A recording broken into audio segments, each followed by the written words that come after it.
வணக்கம் நண்பர்களே. இந்துக்கள் வெடித்திருமண வணக்கம். இந்த பதிப்பாக்கர் சப்ஸ்கிரைப் பண்ணுங்க, ஃப்ரெண்ட்ஸ் ஷேர் பண்ணுங்கள். சப்போர்ட் பண்ணி super sir job to support our Annamalai channel. Thank you. இந்த சுப்ரீம் கோர்ட்டில் லஞ்சம் வாங்குற எம்பி எம்எல்ஏக்கெல்லாம் முதல்ல ஒரு சட்டம் இருந்தது. ஜார்க்கண்ட் முக்தி மோர்ச்சா சம்மந்தமாக கொடுத்த 95 அந்த 98ல் அரசியல் சாசனம் 105 194ல் அவங்க என்ன சொல்கிறாங்கனாக்க, லஞ்சம் மற்ற விவகாரத்து தொடர்பாக வழக்கில் உச்சநீதிமன்ற தீர்ப்பு 5 நீதிபதி அமர்வு 7 அதை ரத்து பண்ணி 7 நீதிபதி அமர்வு கொடுத்துருக்காங்க. அது என்னென்னா, ஜனநாயகத்துக்கு விரோதமானது அப்படிங்கிறதுல லஞ்சம் வாங்கிறதுக்கு சொல்லலை அப்படின்னு சொல்லிட்டு, அது ஜனநாயகத்தை அடிப்படை சீர்குலைத்து விடும் என்று நீதிபதி குறிப்பிட்டிருக்காங்க. ஸோ ஊழலில் ஈடுபடும் மக்கள் பிரதிநிதிகளுக்கு எந்த விதமான பாதுகாப்பு தர முடியாது, அவங்க மக்களுக்கான இது பண்ண சொல்லித்தான் வந்திருக்காங்க அப்படின்னு. ஸோ பரிசுத்தமான அரசியல் நடவடிக்கை வேறொன்று என்பது நம் ஜனநாயக அமைப்பின் இதை நம்பிக்கை பிறக்கும் நம்பலாம். குதிரை பேரை நடத்துவானு இல்லையா, இங்கேயும் எங்கேயும் மாற்றுறதுக்கு, அதுக்கெல்லாமும் தடை ஏற்படுத்தணும். எதுக்குன்னா, இப்போ இந்த போதைப்பொருள் கடத்தின ஜாபர் சேட்டு கைதை வாக்குமூலம் கொடுத்துருக்காரு. நான் கிட்டத்தட்ட 5000 கோடி சம்பாதிச்சேன், அது ஹோட்டலு, இந்த ஷாப்பு, அப்புறம் சினிமா தொழில் எடுக்கிறலாம் இது பண்ணியிருக்கேன்னு சொல்லியிருக்காங்க. பல கட்சிகளுக்கெல்லாம் பணம் கொடுத்துருக்கேன்னு சொல்லியிருக்காங்க. அது திமுக தரப்பில் வக்கீல் என்ன சொல்கிறாங்க, இதை பற்றி யாரும் பேசக்கூடாது, நாங்கள் வழக்கு தருவோம். இது எப்பவுமே பயக்கும்போது சம்பாதி சொல்லும் போது இப்படியெல்லாம் ஒரு பயமுறுத்துறது. அவன் ஸ்டேட்மெண்ட் கொடுக்குறான். அப்போது இப்போ பழனிசாமி கூடி போய் கவர்னர் கொடுத்துருக்காப்படி, ஸ்டாலின் உதயநிதியும் ரிசைன் பண்ண சொல்லுங்கள் அப்படி. இது மோசமான ட்ரக்கு சமாதானம், இது சந்ததியில் எல்லாத்தையுமே அழிச்சிரும் அப்படின்ட்டு. ஸோ இதில் பார்த்தீங்கன்னா 12,000 பேர் +2 எழுத போகல ஆப்ஷன்ட்டுனால அதுலேருந்தே ஏன் போகல, 12,000 பேருமா போகாமல் இருப்பான், அதிலே கேள்வி வருது. ஸோ இந்த மாதிரி போயிட்டுருக்கும்போது இவங்க இந்த மாதிரி என்ன வேணால் செய்வோம், ஒன்றும் கேள்வி கேட்கக்கூடாதுன்ற மாதிரி இருந்தால் என்ன செய்கிறது திராவிடன் ஸ்டாக்ஸ் மாடலை. ஸோ இது ஒரு பக்கம். அப்புறம் இந்த மாதிரி 15,000 18,000 பேர் மருத்துவமனையில் புறநோயாளியாக வர்றாங்க அப்படின்ற மாதிரி செய்தி சொல்கிறாரு மந்திரி சுப்பிரமணியம். அப்படின்போது இது நோயாளி இருக்கிறதே தப்பு. பொதுவாக மருத்துவமனைக்கு, நீதிமன்றத்துக்கு, காவல் இதுக்கெல்லாம் போகிறது இன்றைக்கி இப்படி பெருமையாக சொல்லுவாங்க போல தெரியும். அது பெருமை கிடையாது. ஜனநாயக நாட்டில் கல்வி இந்த மாதிரி வேலைவாய்ப்பு, மக்கள் சுமூகமாக இருக்க, இதைத்தான் பெருமையாக பேசணும். 15,000 பேர் அவுட் பேஷன் வந்துட்டு போனால் ராஜீவ்காந்தி மருத்துவமனை, அதை போய் பெருமையாக சொல்கிறாரு. இதுதான் திராவிடியன் ஸ்டாக்கு. அடுத்து அன்புமணி போய்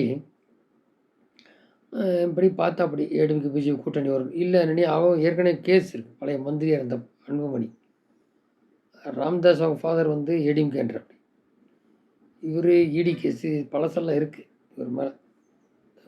எப்போது விட்டுருப்ப அந்த பாஜகபுரில் மந்திரியாக இருந்தாப்படியே அந்த சுகாதார மந்திரி கேபினட். அப்போது 15+1 எதுக்கு நீ ஏன் நிற்கிற? ஜெயிச்சா மந்திரி இல்லைன்னா பேசாமல் இருக்க. அது எதுக்கு ராஜ்யசபா வேறு? அப்போ எல்லாத்தையும் தோப்பானா எதிரணி திமுக ஜெயிச்சுட்டு போகும். 15+1 ராஜ்யசபா கேட்டிருக்காங்க.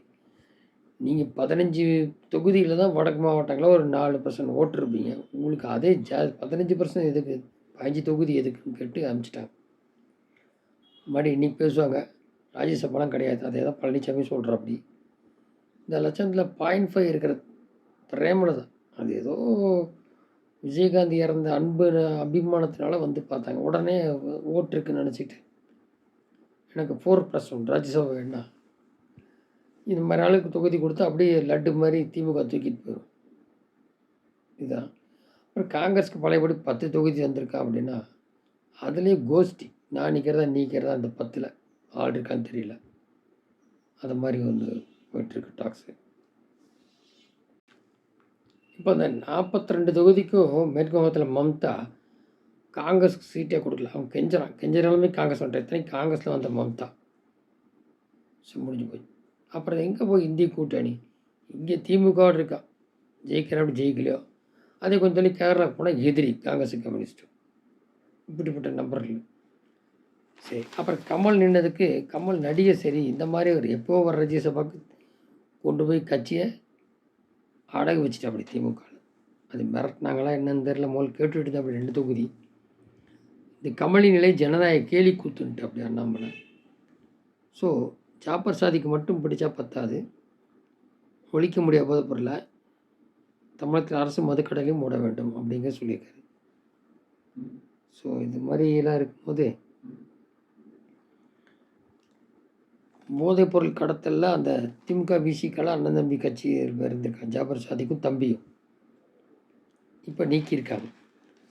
நீக்கினாலும் பணம் கொடுத்தது, சினிமா எடுத்தது இல்லாமல் போயிடுமா? இது பெரிய ஆள்கள் மாட்டாங்கன்னு சொல்லி அந்த டைரக்டரே சொல்கிறாரு. ஞானேஸ்வரர், அந்த என்சிபி டைரக்டர், நாங்கள் ஒரு ரகசிய திட்டமே வச்சுருக்கோன்ருக்கார்.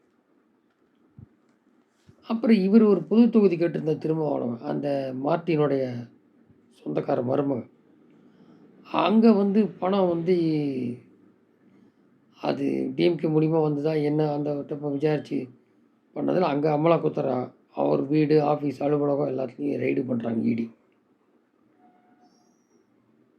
இப்போ 2 தொகுதி தான் கொடுத்துருக்காங்க, அது வேறு விஷயம். ஸோ பணத்தை பூரா தேர்தலுக்குள்ள பணம் பூரா பிளாக் பண்ணுறாங்க. இல்லை தேர்தல் பணம் பூரா இறக்கிறதுக்கு ஏவா வேலுலேருந்து எல்லோரும் தயங்கணும். பாலாஜி உள்ளே இருக்கா அப்படி. ஸோ அந்தளவுக்கு கொண்டு போய் ஓடுறது மட்டும் இல்லை, கட்சியே இனி இருக்குமா அப்படின்னு ஒரு நாள் தெரியும். அதை வந்து பிரதமரே சொல்லிட்டு போயிருக்கு. சரி, இதெல்லாம் போக குற்றவாளி துணை போக மாட்டார் ரகுபதி, சட்ட அமைச்சர். அவர் மேலேயே கேஸ் இருக்கு, அவர் சட்ட அமைச்சராக இருக்கார். சரி, காலத்தின் கோலம். அவர் அதெல்லாம் நாங்கள் இன்னும் அமலாக்கத்துறை போன்ற அமைப்புகளை களமிறங்க விட்ட பாஜக அரசு திமுக தேர்தல் காலத்தில் களங்கப்படுத்துதுங்கிறாரு. என்ன குட்கா, அது ஒன்று வேறு ஏதோ ஐடிஎம்கே குட்கா இது எதையோ பேசுகிறார். என்ன இவங்கெல்லாம் சத்திய கீர்த்தி மாதிரியும் வேறு எதையோ கையில் எடுத்துகிட்டு நாங்கள் கடத்தல் இல்லைன்ற. இன்னும் ஸ்டாலின் இதை பற்றி வாயை திறக்கலை. முதல்வர் தானே, அங்கே கொண்டு போய் 10 லட்சம் கொடுத்தான் ஜாபர் சாதி. உதயநிதி மனைவி படம் எடுத்ததுக்கு முழுக்கன்னு சொல்லி அவரே சொல்லிட்டார். ஜாபர் சாதிக்கு பிடிச்ச டைரக்டர் அந்த படத்தில் தான் மங்கையின் படம் எடுத்திருக்கான். 4 படம் எடுத்துருக்கான். இறைவன் மிகப்பெரியவன்றான். உண்மையிலேயே இறைவன் மிகப்பெரியவன் தான் இவங்க மாதிரி ஆளை பிடிச்சது. இந்த மாதிரி பிரிவினம் போன்ற கட்சிகள்லாம் நாட்டுக்கு தேவையா? மக்களுக்கு ஒன்றும் முடியாது. ஸோ இது எந்த அளவுக்கு பெரிய லெவல் வந்து மோதும், தலைகள் உருளும் அப்படிங்கிறத பொறுத்து வந்து பார்ப்போம்.